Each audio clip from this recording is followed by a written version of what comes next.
Hi everyone, I'm Lidia Devasia. I'm a speech language pathologist. In this video, let's talk about misarticulation. Have you ever felt that your child has trouble saying certain sounds? Have you ever felt that at times your child's speech or certain words are not clear?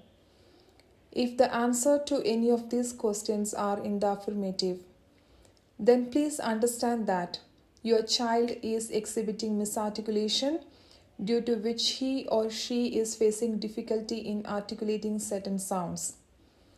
There is nothing to worry, dear parents. There is always a way out.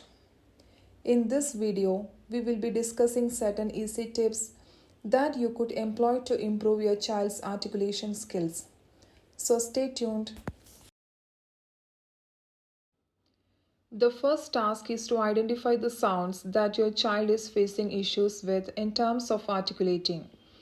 To do this, you would have to carefully observe your child's speech and figure out the sounds that the child is showing difficulty to pronounce or are not clear in your child's speech.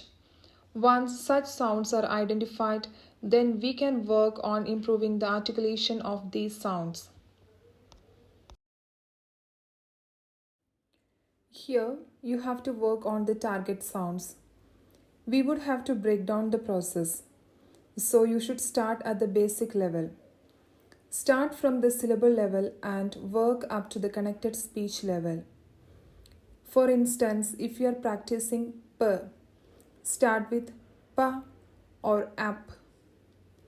Once the child can say the sound in syllables, move on to the word level. Practice saying the target sound within words.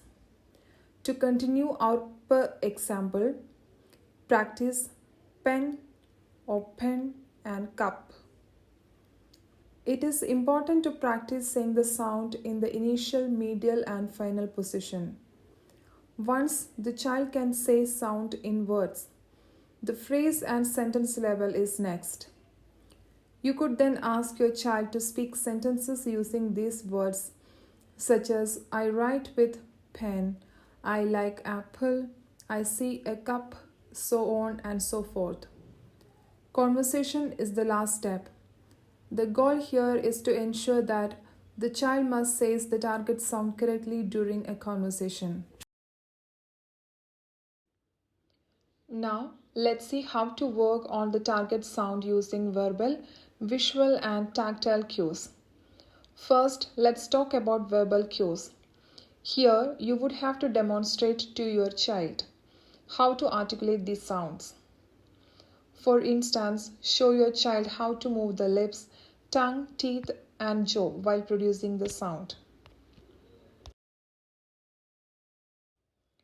Next in line is visual cues.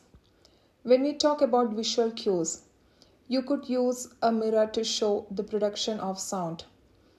You can also use articulation cards with visuals to improve your child's speech clarity.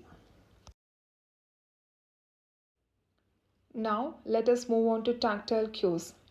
Tactile cues involve touching. Touch on the child's face to support and shape correct movement of the articulators. Finally, what is auditory bombardment? Your child listens to a targeted sound in everyday situations over and over again. This gives your child the opportunity to hear the sound they are struggling with lots of times with no pressure.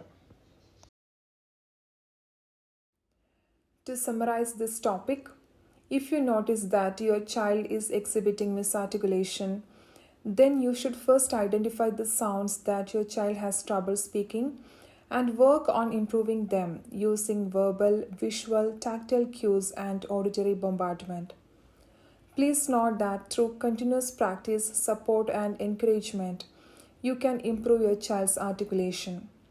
Hope this was helpful. Please do try these tips. Until we meet again, adios and take care.